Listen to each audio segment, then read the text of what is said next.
Hey everybody, it's Pete Carmesino here at Chaikin Analytics. This is the halftime show on StockCharts TV. Each and every week, kind of go over a few things here happening in the markets. And obviously today, in the last couple of days, we've seen some very volatile times here in the market. Dow's down about 150 points or so. Funny how no one wants to talk about the Dow from an analytical standpoint, but when we say the market's down, we always quote the Dow. You got the S&P down about 26 points, all about 0.5% really between those two. The NASDAQ down a little bit more, over 100 and some odd points, 130 points or so, being down just about 1%. So, and let's not forget about the Russell.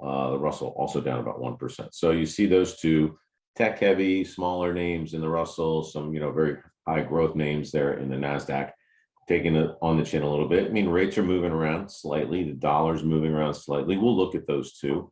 I wasn't planning on looking at bonds today, but I will look at the TLT. So I'll put that on my list here. But I do want to talk about the dollar. I want to talk about oil, which we've been tracking now pretty regularly, looking at sort of the changes and the trends in real time every week. And we have seen a migration to higher levels. We're starting to see moving averages get to a point where they might be crossing it into a bullish phase. And that could, again, cause some issues. But I also want to look at the long-term chart. When I say long-term, 3 years on XLE, it's been an incredible and outstanding performer versus all the other sectors. And believe it or not, even much better than tech. We're talking up over 100 and some odd percent. In some cases, in some periods, as high as 160% in that 3 year period, but even currently about 135 or 130% since 3 years ago to the day. So, you got to look at those things because there are some breakouts occurring in some of these areas. It's been pretty steady, but it's been, I would say, non-aggressive is the best way to say it, right? So it's been sort of a nice place to be, but the growth has been in all of these other names like cloud and AI and mega cap tech. We'll also look at mega cap growth over mega cap value, and I'm going to look at the regular growth to value ratio as well. Both are turning negative, right? And so what that means is, are we getting a pullback? Sure. Is the uptrend still in place? It is, but it is taking a breather. Seasonality coming into play. August is a little bit slower than typical months. But we do have some major announcements this week. Oh yeah, CPI, inflation number coming out tomorrow. So, ahead of that, we're definitely getting, I think, repositioned, right? And I think the NASDAQ rebalancing a few weeks ago, I kind of played into the minds of some folks and saying, some of these valuations are a little high. And so maybe they were trimming some things, but I'm not seeing the big mega cap names really sell off terribly, certainly pull back. But really what's getting I think hit are, some of the cyber names, some of the cloud names, just overreaction, I believe, because I don't see how AI can grow without cloud growing, right? So the infrastructure play of AI, or you need that cloud for AI to continue to grow and morph into, a better tool for society, for individuals, for whatever it might, you might be using it for. But over time, you have to build out the infrastructure. It's kind of like electric vehicles, right? I mean, everybody's got that fear of driving long distances. Today it's probably less of a fear than it was 3 years ago or 5 years ago, but it still remains, right? So it's still sort of an infrastructure play is still there, right, for that particular market to grow. So you can look at AI and cloud in the same vein. And obviously AI is a software related, database searching capabilities, learning capabilities inside there, but it needs to have the data to learn from. So you need cloud and other areas for this to grow as well. So let's look at some other charts here today. We're going to look at the equal weight from the consumer discretionary over consumer staples from an equal weighted standpoint. But we'll also look at interesting chart, the NASDAQ new high minus the new lows. We're seeing a lot more lows being generated in that NASDAQ than highs. So you're getting a negative number there. And so you're seeing, it's just some trends starting to develop and maybe unfold. So we'll look at a lot of those things right now, and let's dive into those charts right now and see what's going on. All right, everybody. Hey, just as a reminder, why don't you follow me on Twitter? It's at Pete Carmesino. You can see my profile here, at Pete Carmesino here on Twitter, which is now known as X. I guess it's formerly known as Twitter. I put out some things here from the Chaikin perspective, looking at names like I was calling out ADM, some of the agriculture names starting to play out here a little bit. So just take a look, give me a follow. I really appreciate it. Give me some feedback as well. And, kind of keeps you up to date about what I'm thinking about from day to day rather than waiting on a week to week basis. But certainly give me a follow there when you can. The other thing is, I would recommend this particular news feed. We call it power feed, right? To go in line with the power gauge and all the other things we do here at Chaikin. It's a free service. Go to chaikinanalytics.com. You can see that, but it's really chaikinpowerfeed.com. Sorry, it's chaikinpowerfeed.com. And you can sign up there for free. You get interesting insights, not only myself, but other colleagues here. Mark Kirstein, Mark Chaikin writes once in a while. Another analyst here, Britt. And you can see all the archives here coming out and seeing, what we've been talking about over the course of the last several weeks and months. So take a look there. Just wanted to give you a little highlight. Take a look at that. So I talked about the XLE, and I'm here on StockCharts, the performance charts. And so you can see I've got all of the sectors here, right, plus the SPY. And here's your XLE. And in some cases, as I said to you, this was up well over 160 some odd percent back in the November timeframe. It's tailed off since then, but started to regain some ground here, back up over 130%. And that's since August 3rd of 2020. So you kind of look at over a 3-year period, that's unbelievable.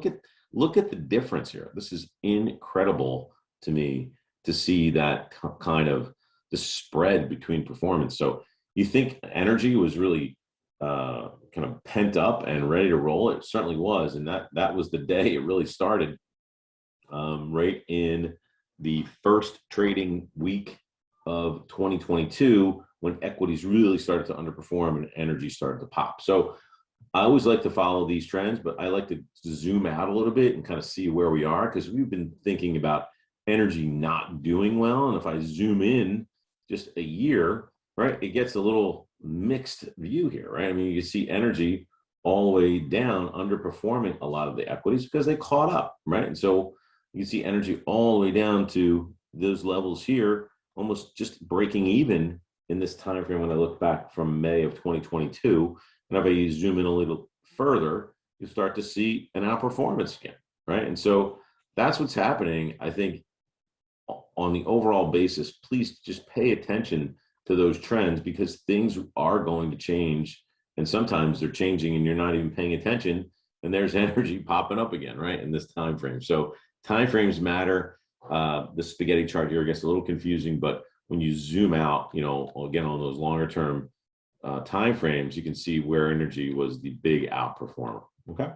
So let's look at, I wanted to look at the FANG index here. I'm kind of running out of order here, but I did have this up, so I might as well start here. Looking at the FANG, we talked about this again, right? This is really going back pre-pandemic high of 39.21. We got close to that. Obviously started to rally when? Well, we started to rally when the dollar started to roll over, and we were really getting hit when the dollar was rallying. Now we're seeing that again, right? We're starting to see a pickup in the dollar here. Rates kind of flattened out a little bit. They're kind of not really trending yet. When I say trending yet, I mean from a new perspective. Obviously, they're up, and tremendously up over the last year or so. We know that to be true. But it started to heat back up here. This is the FANG index, and now rolling over, getting back to this, what I would think is support at this level, and has been in the past. But once it broke down, like it did here again in that first couple of weeks of 2022, it really started to move lower. So I would just be careful and pay attention to that. And so obviously one of the factors there is going to be the US dollar. As I search for this, my good chart here, let's go take a look real quick. And I drew this chart last week or a few weeks ago, and I just put this channel in. It was my own doing. It was a manual channel, so if it's off, I apologize. But, it's certainly acting as resistance, right? So 2 or 3 times you're trying to hit against that channel, maybe the 4th time, and really unable to break there. Now, that means a few different things. You got CPI coming out, rates are kind of on the table of where the Fed is potentially slowing down. There's even, believe it or not, there's a Fed rate watching tool out there on the CME, and there's a few other folks that are charting this as well. Probabilities, even starting in December for a rate cut okay, which potentially means a recession, which really starts when you start to see the unemployment levels rise. So if unemployment could be the trigger, I would think that would be something you want to watch.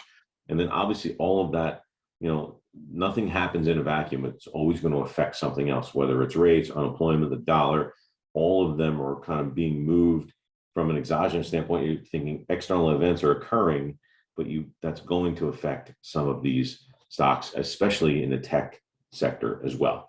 So I talked about, we wanted to look at the mega cap growth over mega cap value. And I got that right here on MGK. And that's really the Vanguard mega cap over the mega cap value. And again, it's just a ratio chart. You start to see when it turned, obviously again, dollar related, but I just threw a 6-month RSI on here just to kind of look at this and say, all right, is this really giving me any kind of indication here that it is starting to trend? I would think, look, I like the crossovers. I like that confirmation of it. I like to see it cross and then pull back. That's an interesting setup, always has been. Really huge spread here between these two moving averages, again, on a ratio basis. But if there's any kind of external events that are going to, derail this trend, it's probably going to be in the dollar and rates and unemployment and inflation and all of those things, the alphabet soup of problematic issues that could occur right in the next month, week, or even quarter. So you got to just pay attention to it. I'm not calling this, but as a trend change, but I think it's going to maybe hit support here and hopefully get some sideways action and not get too damaged along the way. And then looking just at the VUG over VTV, just the regular Vanguard growth over the regular Vanguard value, it's the same look. Not much difference to it. Also right near support. So interesting setup here as well. RSI also diving, in relation to what's happened in the last couple of weeks here. So just pay attention. I don't want to get too overwhelmed and analytical about it, but something you should pay attention to. Again, looking at this is the equal weight consumer discretionary over equal weight consumer staples. Still in an uptrend, obviously talking about, the consumer here and a lot of things changing. And I'm starting to see trends, and I'll throw this out here. We'll look at a few charts at the end here when we flip over to the Chaikin system. I'm just actually starting to see some durables, some retail names start to pick up, and some other areas of the market that really lean on a stronger consumer. And that could be changing or helping to change this discretionary, or continue, I should say, this discretionary trend over staples at the moment, right? Again, we don't know if this is going to continue, but we're in that weird spot where it felt a little toppy here, pulled back, and the dollar is obviously rising, and that pullback is occurring at the same time. So just pay attention to it, right? Just something we gotta keep in mind. I said I'd look at the TLT. I got to squeeze these charts a little bit here to make them fit. And, I still have my target there. I'm not, I don't see anything derailing this yet. Obviously we talked about rate cuts that would probably derail it, and that's great. I'm okay with that. I don't want to be right and have a terrible market, but I don't want to miss an opportunity to pivot my thinking or even my investing or trading. And that's kind of why we look at these trends, just to see what's happening here. 10-year yield obviously rising and really up to the upper end of the range here. They haven't seen really since the 2009, 2010 area over here. And again, this is a weekly chart, just so you know. But TLT is certainly going to be, I would think, absolutely traded and certainly watched. It certainly, has been in a rough patch here in the last month or so, but really not near those lows of 89. It certainly could get there, but again, you need some external catalyst or event to really make that happen.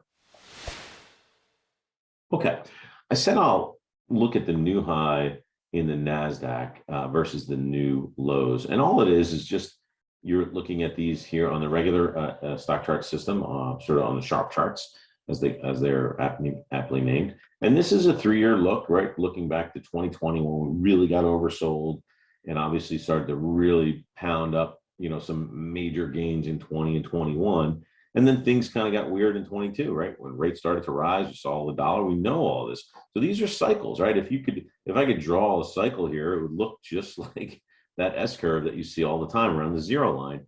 And it's starting again on the negative side. So I would just be careful. This is not great.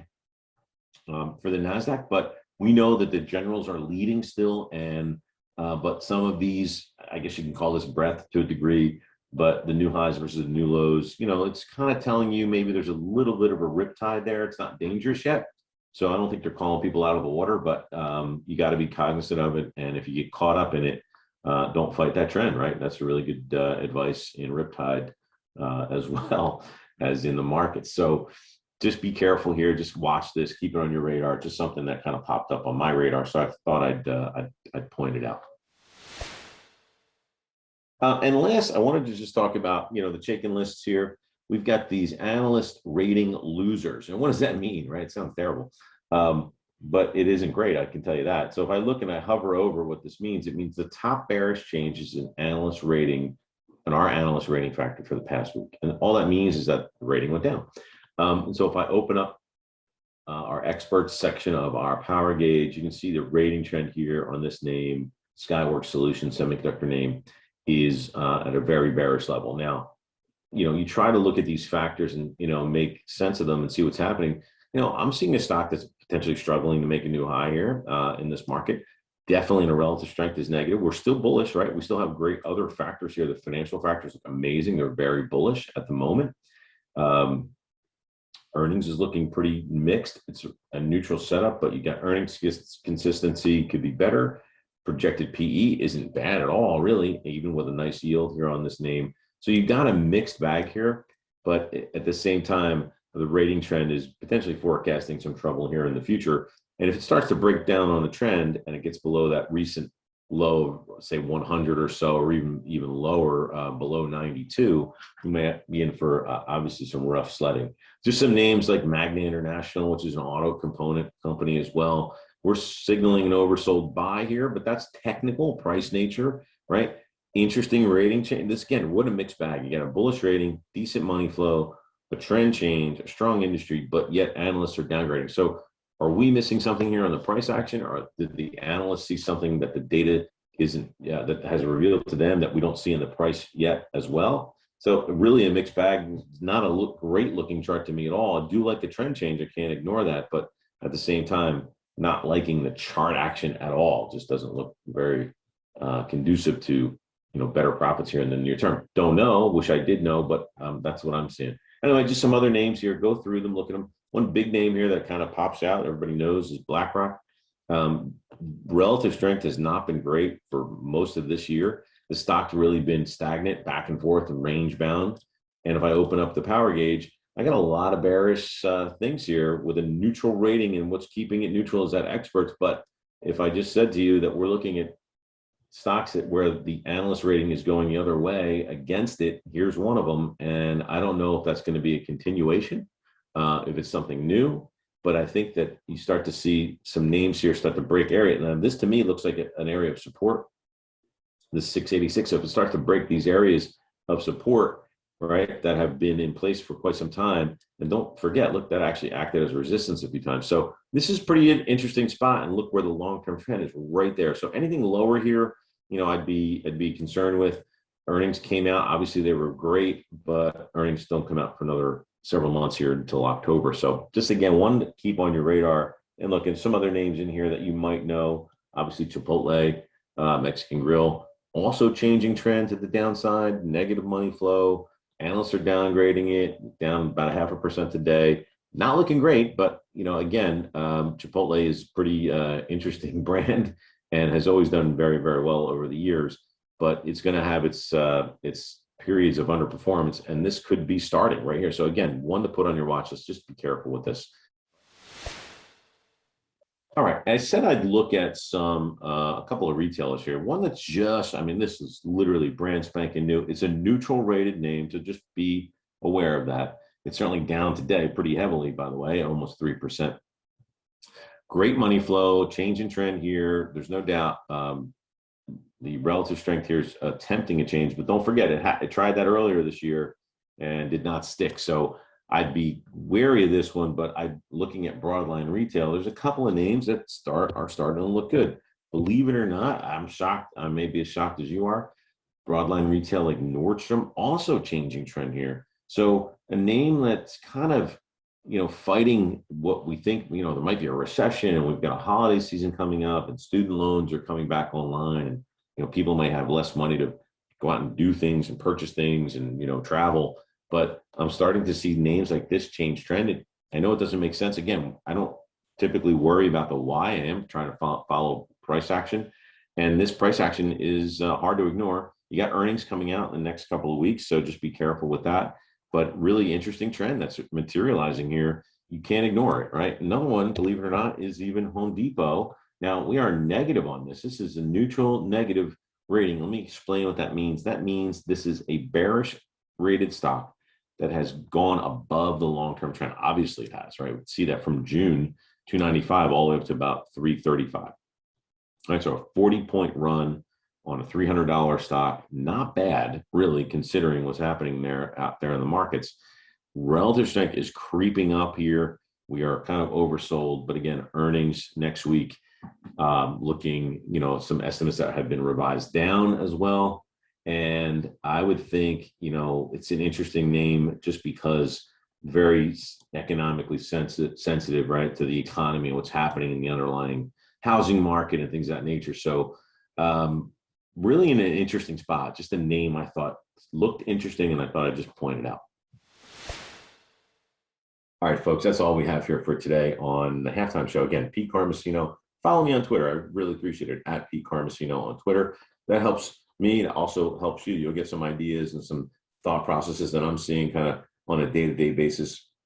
And I throw all kinds of charts out there. I'll use the Chaikin charts, obviously stock charts, and other graphs that I kind of see along the way.